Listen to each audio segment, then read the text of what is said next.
আসসালামু আলাইকুম প্রিয় দর্শক, স্বাগতম আপনাদের পোস্ট নিয়ে হচ্ছে।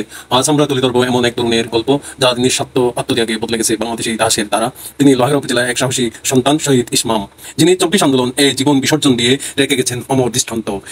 নিঃশেষে প্রাণ যে পরিবেদন হয় নাই তার কই নাই, এই কবিতার মতো সত্য হয়ে উঠেছে শহীদ ইসমামের জীবন গাথা। জুলাই বিপ্লবের উত্তাল দিনে যখন দেশ জুড়ে মানুষ ফ্যাসিস্ট সরকারের পতনের দাবিতে রাস্তায় নেমেছিল, তখন লোহাগড়ার তরুণ ইসমাম ও যুক্ত হন সেই আন্দোলনে।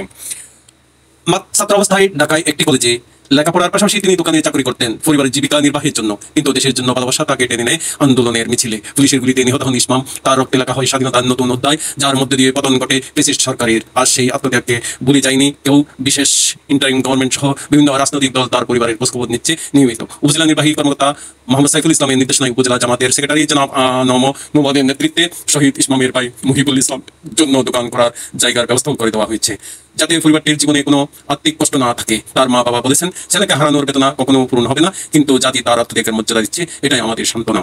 এই সময় উপস্থিত ছিলেন জামাত নেতৃবৃন্দ। ইসমামের ত্যাগ আজও তরুণ সমাজকে অনুপ্রেরণা দেন দেশপ্রেম, ন্যায় ও মানবতার জন্য লড়াই করতে। শহীদ ইসমামের মতো তরুণদের আত্মত্যাগই আমাদের নতুন বাংলাদেশ গড়ার ভিত্তি। তাদের স্মৃতি চিরজীবী হোক, তাদের রক্ত যেন কখনো বিতা না যায়। প্রিয় দর্শক, যদি এই প্রতিবেদনটি আপনার ভালো লাগে থাকে তাহলে সাবস্ক্রাইব, লাইক, কমেন্ট ও শেয়ার করুন। দেখতে থাকুন সত্যের প্রতি ন্যায়ের পক্ষে। সুস্থ থাকুন, ভালো থাকুন, বাংলাদেশকে ভালোবাসুন। আল্লাহ হাফেজ।